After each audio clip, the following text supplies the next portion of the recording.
Hello guys, welcome to our channel unalloyed knowledge. So आज हम discuss करने वाले हैं हाइड्रोलिक पावर स्टीयरिंग सिस्टम। तो पावर स्टीयरिंग को समझने से पहले चलिए देख लेते हैं एक दमदार पावरफुल हिस्ट्री। ओके, किसका? पावर स्टीयरिंग का।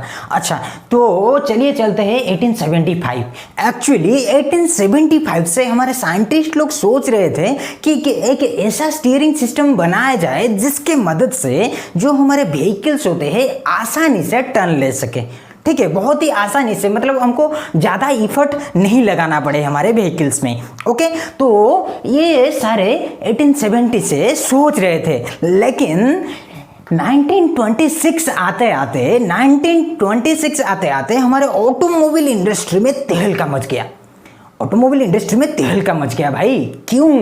क्योंकि जब सिर्फ और सिर्फ 12 दिनों में फ्रांसिस डेविस नाम के एक साइंटिस्ट ने पावर स्टीयरिंग सिस्टम को बना डाला, और सिर्फ बनाया ही नहीं, इस्तेमाल भी करके दिखाया। न्यूयॉर्क से लेकर लॉस एंजलिस तक अपने व्हीकल में इस्तेमाल भी किया, चलाकर भी दिखाया। लेकिन जैसा कि हमको पता है, दुनिया में कुछ ऐसे लोग होते हैं जो कि असली टैलेंट का कदर नहीं किया करते हैं। तब तक नहीं करते हैं जब तक जरूरत ना हो। ठीक है, लेकिन उनको उस वक्त उतना फेम नहीं मिला जो कि उनको मिलना चाहिए था 1926 में। लेकिन कोई बात नहीं, 1940 आते आते क्या होता है, जब हमारा सेकेंड वर्ल्ड वॉर शुरू हो जाता है, उस वक्त जो भी हमारे बड़े बड़े मिलिट्री व्हीकल्स होते थे, मतलब उनके पहिए तो हमारे ही जैसे थे, उनके जो पहिए थे उनके एक एक पहिए हमारे ही जैसे थे, मतलब मेरे जो हाइट है उस हाइट के ही होते थे। तो उस वक्त क्या होता था, जो हमारा पिनियन सेक्टर का अरेंजमेंट होता था और हमारा सिंपल जो पिनियन गियर का अरेंजमेंट होता था, उसके वजह से हमारे जो व्हीकल्स होते थे, व्हीकल्स को टर्न लेने के लिए काफ़ी ज़्यादा दिक्कतें हो रहा था, बड़े मशक्कत करने पड़ते थे हमारे ड्राइवर भैया को। ठीक है, लेकिन उस वक्त क्या हुआ, लोगों के मन में तो ख्याल आया कि जो हमारे फ्रांसिस डेविस जी ने बनाए थे पावर स्टीयरिंग, ठीक है, तो उस वक्त क्या हुआ, 1940 में सेकेंड वर्ल्ड वॉर में लगभग 10,000 जो भी मिलिट्री व्हीकल्स थे, मिलिट्री व्हीकल्स में यूज किया गया पावर स्टीयरिंग सिस्टम को। ओके, क्यों यूज किया गया? बेसिकली जो हमारा स्टीयरिंग इफेक्ट था, फर्स्ट पॉइंट, जो हमारा स्टीयरिंग इफेक्ट था, स्टीयरिंग इफेक्ट को आसान करने के लिए, मतलब स्टीयरिंग में जो हमको काफी दिक्कतें हो रहा था, वो दिक्कतें को हमको पूरा का पूरा मिटाना था। ठीक है, इसलिए हमने पावर स्टीयरिंग सिस्टम का यूज किया। तो बेसिकली पावर स्टीयरिंग सिस्टम को यूज करने से हमको फायदा क्या मिलता है कि जब हम क्या करते हैं कि थोड़ा सा इफर्ट दे देते हैं हमारे स्टीयरिंग व्हील को, तो हमारा जो व्हील होता है, व्हीकल का जो व्हील होता है, व्हीकल के व्हील्स आसानी से टर्न हो जाते हैं, फ्रंट व्हील्स आसानी से टर्न हो जाते हैं। ठीक है, तो ये था पावर स्टीयरिंग सिस्टम का एक पावरफुल हिस्ट्री। ओके, तो चलिए आगे चलते हैं। ये जो वर्किंग प्रिंसिपल है, वर्किंग प्रिंसिपल को भी थोड़ा बहुत समझ लेते हैं। अच्छा, ये है हमारा हाइड्रोलिक पावर स्टीयरिंग सिस्टम। अच्छा, ये पावर स्टीयरिंग सिस्टम को हम हाइड्रोलिक पावर स्टीयरिंग सिस्टम बोला करते हैं। क्यों बोलते हैं भाई? क्योंकि यहाँ पे जो हमारा स्टीयरिंग इफेक्ट हो रहा है, ये हमारे फ्लूइड के वजह से ही हो रहा है। मतलब हमारे स्टीयरिंग जो जब हमारा यहाँ पे रोटेट करता है और ये जो हमारा व्हील है, व्हील जब हमारा टर्न करता है, इसके बीच काम करता है हमारा फ्लूइड। ठीक है, तो सारा का सारा खेल करवाता है ये हमारा फ्लूइड, इसीलिए हम इसको बोला करते हैं hydraulic power steering system. Okay, hydraulic का मतलब सिंपली एक फ्लूइड होता है, फ्लूइड जो कि हमारा ऑयल हो सकता है, वाटर हो सकता है, और कुछ भी हो सकता है। ठीक है, तो ये हो गया हमारा पावर स्टीयरिंग। चलिए वर्किंग प्रिंसिपल देख लेते हैं, होता क्या है इसके अंदर। अच्छा, तो पहली बात, जैसा कि हमको पता है स्टीयरिंग सिस्टम में हमको करना क्या होता है, बेसिकली हमारा जो स्टीयरिंग व्हील है, स्टीयरिंग व्हील को हम रोटेट करवाते हैं, क्योंकि वहाँ पे हमारा क्या होता है, रोटेशनल इफेक्ट क्रिएट हो रहा होता है। ओके, तो वो जो रोटेशनल इफेक्ट क्रिएट हो रहा होता है, उसी को हमको करना क्या है, ये जो व्हील्स होते हैं हमारे फ्रंट व्हील्स को टर्न करवाना है। आइदर हमारा राइट को लेना है और लेफ्ट को लेना है। तो हमारा हो गया क्या, एंगुलर टर्न करवाना है हमारे ये जो व्हील्स को। इसीलिए हम क्या करते हैं, ये जो पूरा का पूरा सिस्टम है, इसका इस्तेमाल किया करते हैं। चलिए देख लेते हैं कैसे काम करता है ये सारा का सारा। देखिए आप लोग क्या करते हो, यहाँ पे ये जो स्टीयरिंग है, स्टीयरिंग को आप रोटेट करवाते हो। मान लीजिए हम यहाँ पे क्या कर रहे हैं कि हम यहाँ पे क्लॉकवाइज डायरेक्शन में इसको घुमा रहे हैं। जब इसको हम घुमाएंगे, जब रोटेट करवाएंगे किसको, स्टीयरिंग को, तो होगा क्या, जो स्टीयरिंग शाफ्ट है, स्टीयरिंग शाफ्ट भी रोटेट करने लगेगा। ये सारा माजरा हमको पता है, ठीक है। चलिए चलते हैं नया बात होता क्या है अभी। अच्छा, यहाँ पे हमारा जो व्हीकल्स है, व्हीकल्स में यहाँ पे इंजन लगा रहता है, पता है हमको। इंजन के साथ यहाँ पे होता क्या है, एक शाफ्ट, इंजन के साथ एक शाफ्ट लगा रहता है, पता है आप लोगों को। अच्छा, जो इंजन के साथ एक शाफ्ट लगा रहता है, जब इंजन हमारा पावर दे रहा होता है तो ये शाफ्ट भी हमारा रोटेट करने लगता है, ठीक है। ये शाफ्ट भी हमारा रोटेट करने लगता है। जब ये शाफ्ट रोटेट करता है तो होता क्या है, बेसिकली यहाँ पे एक रिजर्वोयर लगा रहता है, इसको हम बोलते हैं रिजर्वोयर, जिसके अंदर हमारे फ्लूइड्स रहते हैं, ठीक है। इसके अंदर हमारे फ्लूइड्स रहते हैं, चाहे वो ऑयल हो गया, चाहे वाटर हो गया, चाहे कुछ भी हो गया, ठीक है। तो ये जो रिजर्वोयर है, रिजर्वोयर से जो हमारा फ्लूइड है, वो फ्लूइड हमारा जाता है पंप के पास। मतलब जब ये रोटेट करने लग जाता है तो ये जो पंप है, ये पंप हमारा क्या करता है, फ्लूइड्स को सक करने लग जाता है, ठीक है, सक करने लग जाता है। जब ये सक कर लेता है तो ये जो फ्लूइड्स होते हैं, ये फ्लूइड्स हमारे आ जाते हैं पंप के अंदर, ठीक है।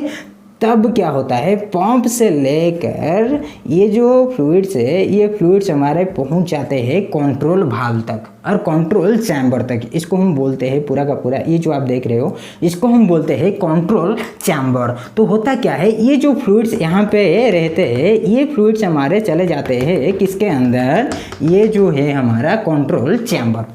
नॉर्मली होता क्या है, ये जो कंट्रोल चैम्बर आप देख रहे हो, ये कंट्रोल चैम्बर के ये जो ऊपर का हिस्सा है, ये ऊपर के हिस्से में हमारे फ्लूइड आकर जम जाते हैं, ठीक है। मतलब इसके ऊपर ही हमारे फ्लूइड सारे के सारे रहते हैं, क्योंकि ये जो दोनों पाथ है, ये दोनों पाथ हमारे अभी बंद है। क्योंकि अभी हम क्या कर रहे हैं कि हमारा जो ये जो स्टीयरिंग है, ये स्टीयरिंग हमारा पूरा का पूरा हम स्ट्रेट में जा रहे हैं, मतलब हमारा व्हीकल स्ट्रेट में जा रहा है, अभी हम स्टीयरिंग नहीं दे रहे हैं, ओके, नॉर्मल कंडीशन में है। तो होता क्या है, जब हम स्टीयरिंग यहाँ पे दे रहे होते हैं, मान लीजिए कि हम क्लॉकवाइज डायरेक्शन में दे रहे हैं, तो होगा क्या, ये जो यहाँ पे आप देख रहे हो, इसको हम बोलते हैं रोटेटिंग भाग, इसको हम बोलते हैं रोटेटिंग भाग। तो नॉर्मल कंडीशन में तो ये दोनों पाथ हमारे बंद रहते हैं, ये भाग कुछ इस तरह का रहता है। लेकिन जब हम स्टीयरिंग देते हैं, फॉर एन एग्जाम्पल हम क्या करते हैं कि जब हम क्लॉकवाइज डायरेक्शन में हमारे स्टीयरिंग को घुमाते हैं, तो होता क्या है, ये जो वाल्व है, ये जो आप देख रहे हो रोटेटिंग वाल्व है,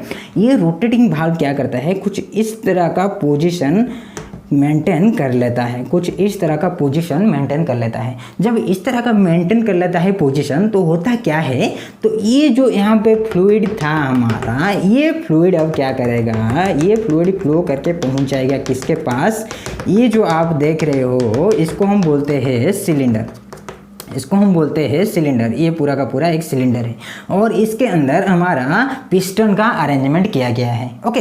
तो सिलेंडर पिस्टन का अरेंजमेंट सिंपली हमारा यहाँ पे किया गया है हाइड्रोलिक पावर स्टीयरिंग सिस्टम में।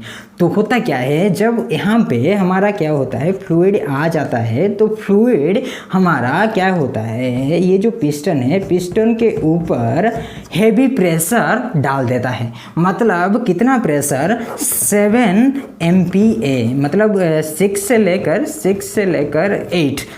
लेकर 8 मेगा पास्कल का जो प्रेशर होता है, इसके ऊपर डाल देता है। हम जानते हैं प्रेशर का यूनिट मेगा पास्कल होता है, ठीक है। तो पास्कल होता है, मेगा पास्कल भी होता है। तो 6 से लेकर 8 मेगा पास्कल तक ये क्या करता है, प्रेशर डाल देता है, किसके ऊपर, किसके ऊपर डालता है, पिस्टन के ऊपर डालता है। जब पिस्टन के ऊपर डाल देता है तो होता क्या है, ये जो पिस्टन है ये मूवमेंट करने लग जाता है। ये जो हमारा पिस्टन है, ये पिस्टन हमारा मूवमेंट करना लग जाता है। जब ये मूवमेंट करेगा, ऐसे इस तरफ कुछ मूवमेंट करेगा, तो होगा क्या, ये जो आप देख रहे हो, इसको हम बोलते हैं टाई रॉड। जब ये मूवमेंट करेगा, टाई रॉड भी हमारा मूवमेंट करने लगेगा। कैसे मूवमेंट करेगा, ये जो फिगर है इसमें मैं समझाऊंगा, ठीक है। इसको मैं तो अच्छी तरह से समझाऊंगा, लेकिन पहले इसको देख लीजिए। होता है क्या है, जब इसके ऊपर, पिस्टन के ऊपर हमारा प्रेशर डाला जाता है, तो प्रेशर से ये क्या होता है, आगे आगे चलता है। आगे आगे क्यों मूवमेंट करने लग जाता है, क्योंकि यहाँ पे हमारा पूरा का पूरा वैक्यूम है। ये जो स्पेस है ये पूरा वैक्यूम है, इसीलिए हमारा पिस्टन क्या करता है, मूवमेंट करता है आगे की तरफ। जब मूवमेंट करने लग जाता है तो ये जो टाई रॉड है, ये टाई रॉड भी हमारा मूवमेंट करने लग जाता है।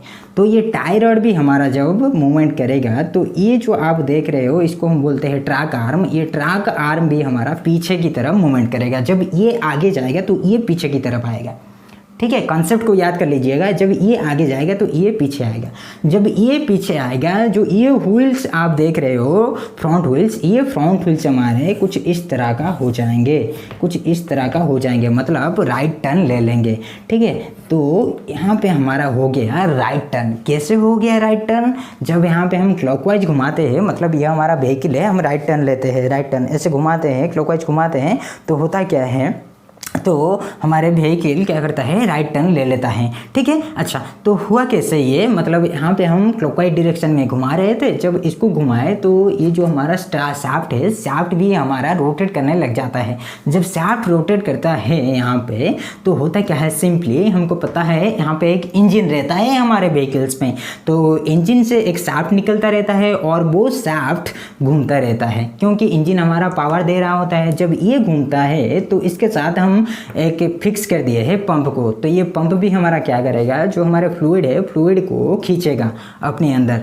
तो अपने पास जब खींचेगा तो ये क्या करेगा, उसके बाद पंप से ये जो हमारा फ्लूइड्स वगैरह है, फ्लूइड्स वगैरह जाकर पहुंच जाएंगे किसके पास, ये जो हमारा रह गया कंट्रोल चैम्बर, तो कंट्रोल चैम्बर में पहुंच जाएंगे। जब कंट्रोल चैम्बर में पहुंच जाएंगे, ये जो आप देख रहे हो रोटेटिंग क्या है, भाल्व, ये रोटेटिंग भाल्व हमारा क्या करेगा, कुछ इस तरह का पोजिशन हो जाएगा। मतलब पहले तो ये दोनों को ये बंद करके रखता है, लेकिन जब हमारा स्टीयरिंग हम दे रहे होते हैं तो ये ओपन हो जाता है, तो कुछ इस तरह का ओपन हो जाता है। और जो हमारा फ्लूइड्स है, ये फ्लूइड्स वगैरह हमारे क्या करते हैं, नीचे की तरफ फ्लो करने लग जाते हैं। जब नीचे की तरफ फ्लो करने लग जाते हैं तो होता क्या है, जाकर ये हमारे सिलेंडर के अंदर पहुंच जाते हैं, और सिलेंडर के अंदर हमारा वहाँ पे हम एक पिस्टन को पहले से ही लगा रखा है। तो होता क्या है, बेसिकली ये जब जाते हैं फ्लूइड्स, ये फ्लूइड्स जाकर हमारे पिस्टन के ऊपर हैवी प्रेशर डाल देते हैं। जब हैवी प्रेशर डाल देते हैं, 6 से 8 मेगापास्कल का प्रेशर डाल देते हैं, तो होता क्या है, बेसिकली ये जो पिस्टन है ये मूवमेंट करने लग जाएगा। ठीक है, तो जब ये मूवमेंट करने लग जाता है तो यहाँ पे तो है हमारा वैक्यूम, यहाँ पे तो कुछ है नहीं, पूरा का पूरा खाली है ये स्पेस, तो ये पिस्टन आगे की तरफ मूवमेंट करने लग जाता है। जब ये मूवमेंट करता है तो ये जो टाई रॉड है, ये टाई रॉड भी आगे की तरफ मूवमेंट करेगा। जब ये टाई रॉड आगे की तरफ मूवमेंट करेगा तो ये जो हमारा ट्रैक आर्म है ये पीछे की तरफ मूवमेंट करेगा, ये पीछे की तरफ मूवमेंट करेगा। जब ये पीछे की तरफ मूवमेंट करेगा, ये हमारा जो व्हील्स है व्हील्स को खींचेगा। ठीक है, तो इसके वजह से हमारे व्हीकल जो होते हैं, व्हीकल हमारा राइट टर्न लेना शुरू कर देगा। ठीक है, तो ये था क्लॉकवाइज वाला। अच्छा, अगर एंटी क्लॉकवाइज हो गया, फॉर एन एग्जाम्पल, मैं यहाँ पे एग्जाम्पल के बता रहा हूँ ये सब, है ना। तो अगर यहाँ पे हम क्या कर रहे हैं कि हमारा एंटी क्लॉकवाइज डायरेक्शन में हम घुमा रहे हैं, तो होगा क्या भाई, देखिए प्रोसेस सेम ही है। तो होगा क्या, हमारा यहाँ पे पावर आ रहा होगा, तो यहाँ पे स्टीयरिंग पावर हमारा आ रहा है, और इंजन से हमारा यहाँ पे शाफ्ट को पावर आ रहा है, और शाफ्ट से हमारा क्या हो रहा होता है, पंप लगा रहता है। तो पंप हमारा क्या करेगा, खींचेगा। पंप जो फ्लूइड को खींचेगा तो फ्लूइड को क्या कराएगा, फ्लो कराएगा। तब यहाँ पे होगा क्या, देखिए तब यहाँ पे क्या होता है कि ये जो हमारा रोटेटिंग भाल्व होता है, रोटेटिंग भाल्व का जो पोजीशन है, ये पोजीशन कुछ इस तरह का चेंज हो जाता है, कुछ इस तरह का ये चेंज हो जाता है, कुछ इस तरह का हो जाता है। जब इस तरह का हो जाता है, यहाँ पे जो फ्लूइड्स वगैरह है, ये फ्लूइड्स वगैरह हमारे क्या करेंगे, फ्लो करने लगेंगे और पहुँच जाएंगे सिलेंडर के अंदर, सिलेंडर के इस पार में पहुँच जाएंगे। जब यहाँ पे पहुँच जाएंगे तो जाहिर सी बात है, जब यहाँ पे पहुँचेंगे वो तो प्रेशर ही डालेंगे ही पिस्टन के ऊपर। जब प्रेशर डालेंगे तो पिस्टन हमारा इस तरफ मूवमेंट करने लगेगा, तो ये जो टाई रॉड है, ये टाई रॉड इस तरफ मूवमेंट करेगा, और जो ट्रैक आर्म है ये पीछे की तरफ जाएगा। जब पीछे की तरफ जाएगा, ये जो व्हील्स आप देख रहे हो, ये व्हील्स हमारा कुछ इस तरह का हो जाएगा। इस तरह का हो जाएगा मतलब लेफ्ट टर्न लेना शुरू कर देगा, लेफ्ट टर्न लेना शुरू कर देंगे। तो ये था है प्रोसेस। तो यहाँ पे और एक बात भी मैं बताना चाहूँगा, जब हमारा क्या हो जाता है कि हमारा ये जो टर्न लेना ख़त्म हो जाता है, तब क्या होता है, ये जो पिस्टन है, ये पिस्टन तो आगे की तरफ आ रहा होता है। ठीक है, तो ये पिस्टन तो आगे की तरफ आ रहा होता है, और ये जो पिस्टन हमारा इस पोजीशन में आकर पहुंच जाता है, तो होता क्या है, जो फ्लूइड्स वगैरह है ये हमारे रिटर्न करके आ जाते हैं फिर से किसके पास, किसके पास आ जाता है, ये जो कंट्रोल चैम्बर है, कंट्रोल चैम्बर में आ जाते हैं, और ये पाथ देकर पहुंच जाते हैं हमारे रिजर्वायर तक। ठीक है, तो ये था पूरा का पूरा प्रोसेस। और एक बार बता दूं क्या इसको, ये जो रिटर्न होता है, रिटर्न कैसे होता है बेसिकली, देखिए यहाँ पे हमारा भाल कुछ इस पोजीशन में है, ठीक है, तो फ्लूइड्स हमारे इस तरफ है और इसको क्या कर रहे हैं, धकेल रहे हैं, हमारे जो पिस्टन है पिस्टन को धकेल रहे हैं, मतलब इसके ऊपर काफ़ी ज़्यादा प्रेशर डाल रहे हैं। जो प्रेशर डाल रहे हैं तो होता क्या है, बेसिकली ये जो पिस्टन है आगे की तरफ मूवमेंट कर रहा होता है, और जब हमारा स्टीयरिंग इफेक्ट खत्म हो जाता है तो उसके बाद पिस्टन आकर पहुँच जाता है इस पोजिशन में, ठीक है, इस पोजिशन में पहुँच जाता है, और जो फ्लूइड्स वगैरह होते हैं ये फ्लूइड्स वगैरह हमारे ऊपर की तरफ चले जाते हैं, और यहाँ पे ये जो पाथ देख रहे हो ये खुला है हमारा ये पाथ, तो फ्लूइड्स यहाँ से आते हैं और यहाँ से गुजरते हैं, यहाँ से गुजर कर जाकर पहुँच जाते हैं अपना डेस्टिनेशन में, मतलब रिजर्वायर में ही पहुँच जाते हैं, ठीक है। तो ये था रिटर्न वाला प्रोसेस। और इस तरह जब यहाँ पे रहेंगे हमारे फ्लूइड्स वगैरह तो आगे की तरफ जाएंगे तो इस तरह कुछ रिटर्न आएंगे और रिटर्न होकर रिजर्वायर तक पहुँच जाएंगे, ठीक है। तो ये था हमारा पूरा का पूरा एक सिंपल सा प्रोसेस। और मैं यहाँ पे बताना चाहूँगा कि जो ये हमारा जब ये पिस्टन मूवमेंट कर रहा होता है, पिस्टन जब मूवमेंट करता है तो ये जो ट्रैक आर्म, ये ट्रैक आर्म हमारा कैसे मूवमेंट करता है, ठीक है। यहाँ पे तो हमने सीख लिया कि ये हमारा क्या होता है, प्रेशर डालते हैं, ये तो प्रेशर जब डालते हैं पिस्टन के ऊपर तो पिस्टन भी मूवमेंट करता है। जब पिस्टन मूवमेंट कर रहा होता है तो ट्रैक आर्म क्यों मूवमेंट करेगा, यहाँ पे एक क्वेश्चन मार्क तो आ ही जाता है। तो कैसे मूवमेंट करेगा, देखिए ये हो गया एक पिस्टन, ठीक है, ये है पिस्टन, ये है सिलेंडर का अरेंजमेंट। अच्छा, तो हमारे फ्लूइड्स वगैरह आ रहे होते हैं और फ्लूइड्स आकर इसके ऊपर प्रेशर डाल रहे हैं, अभी प्रेशर डाल रहे हैं। जब प्रेशर डाल रहे हैं ये पिस्टन हमारा मूवमेंट कर रहा है, ये जो पिस्टन हमारा मूवमेंट करने लगेगा तो ये जो आप ट्रैक आर्म देख रहे हो, ट्रैक आर्म के साथ हम क्या कर रहे हैं, यहाँ पे एक रैक का अरेंजमेंट कर रखा है। रैक एंड ये जो गियर है, छोटा वाला गियर को हम पिनियन बोलते हैं, तो इसको आप पिनियन भी बोल सकते हो। रैक एंड पिनियन का एक अरेंजमेंट कर रखा है हमने, ठीक है। तो होता क्या है, जब ये पिस्टन हमारा मूवमेंट करने लग जाता है तो ये जो रैक है, ये रैक भी हमारा मूवमेंट करने लग जाता है, ये रैक भी हमारा मूवमेंट करता है। और ये रैक हमारा कैसे मूवमेंट करता है, ये जो गियर आप देख रहे हो, ये जो हमारा स्टीयरिंग व्हील है, ये स्टीयरिंग व्हील जब हम स्टीयरिंग देते हैं, मतलब ये जो शाफ्ट भी हमारा रोटेट हो रहा होता है और इसके बीच हमारा लगा रहता है ये जो कंट्रोल चैम्बर, इसको हम कंट्रोल चैम्बर बोलते हैं।